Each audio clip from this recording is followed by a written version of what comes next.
Alors, je suis désolé de vous décevoir, mais je pense que Filippo fait partie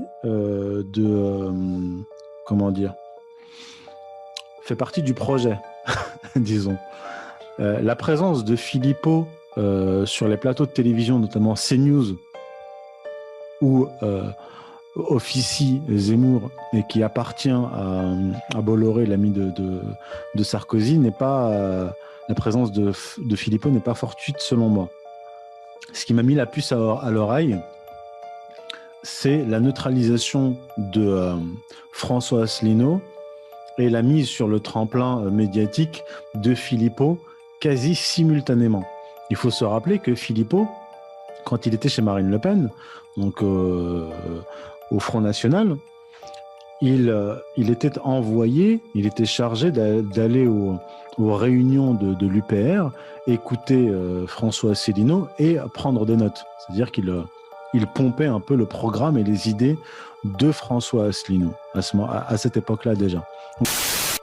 Et là, aujourd'hui, avec les manifestations de passe sanitaire, ça avait été anticipé, donc ils ont envoyé Filippo pour lancer un filet. Et pareil, Filippo, je veux dire, il dépend du ministère de l'Intérieur, c'est un fonctionnaire énarque qui vient du système politico-médiatique.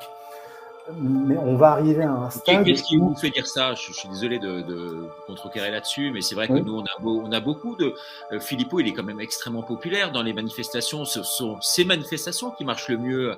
Il faut forcer de le reconnaître. À Paris, je veux dire, moi, je suis pas du tout pro Filippo, mais c'est vrai que Filippo, quand même, depuis la première heure, il est là devant le ministère de la Santé, à haranguer Véran, en disant allez, si t'as des couilles, viens ici dans l'arène.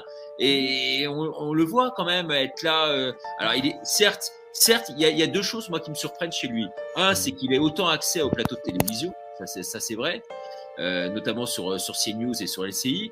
Et deux, c'est qu'il n'y a pas de police à ces manifestations. Alors que partout ailleurs, les Gilets jaunes, Salva va nous le confirmer, mais je veux dire, il y a plus de policiers que de manifestants. Donc là, c'est vrai qu'on est en droit de se poser quand même quelques questions en ce qui le concerne. Mais sinon, à part ça, c'est quand même quelqu'un de courageux, quoi. Il met ses tripes sur la table, pour pas être trivial. Donc je vais répondre. Alors, il faut reprendre les choses chronologiquement.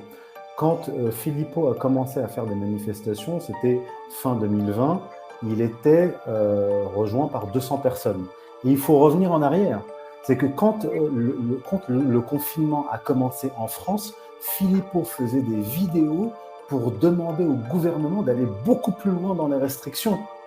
Il était opposé au gouvernement, pas parce qu'il imposait des restrictions, mais il était opposé au gouvernement parce qu'il n'allait pas suffisamment loin dans les restrictions. Les vidéos sont sorties, d'ailleurs, je les ai publiées sur Twitter. Ça, c'était en mars-avril.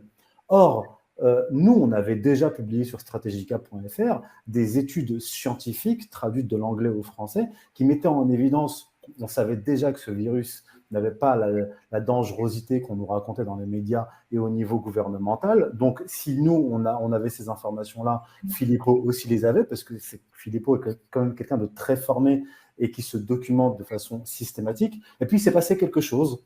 Vers fin 2020, il est devenu tout d'un coup anti-pass sanitaire. Il a eu l'autorisation de manifester à côté du ministère de la Santé, alors je crois qu'on était en plein confinement. Il le faisait sans masque et il n'a eu strictement aucun problème. Il n'y avait personne autour de lui. Alors pourquoi le pouvoir l'a laissé faire? Dès le mois de mars-avril, les services de renseignement annonçaient un déconfinement extrêmement violent. D'ailleurs, je l'avais rapporté dans mon article du 18 avril 2020 qui s'appelle « Coronavirus accélérateur historique ». Donc les services de renseignement le savaient. Et je pense que Filippo a été envoyé par anticipation de ce mouvement. Les services de renseignement le savaient. Ils savaient qu'après le déconfinement, il y aurait des manifestations massives. Et je le répète, il n'y avait que 200 personnes à ces manifestations, aux manifestations de Filippo.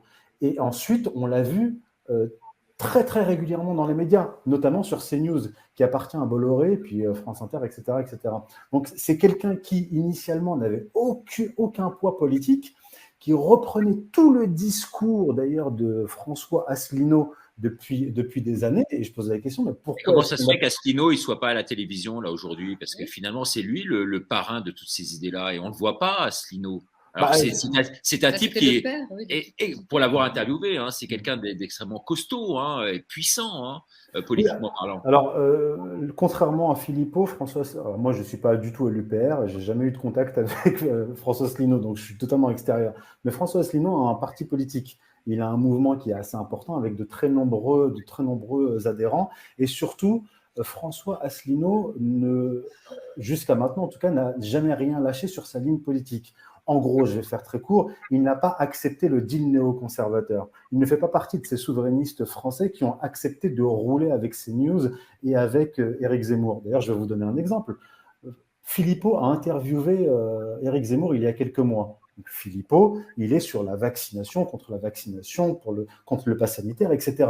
Il arrive à faire une interview, à interviewer Zemmour pendant, je crois, 50 minutes sans lui parler une seule fois de vaccination, de pass sanitaire, de restrictions et de confinement. Et j'ai vu ce virage comme un indice à ce moment-là. Bref, je referme la parenthèse sur Philippot, mais je ne sais même plus où j'en étais.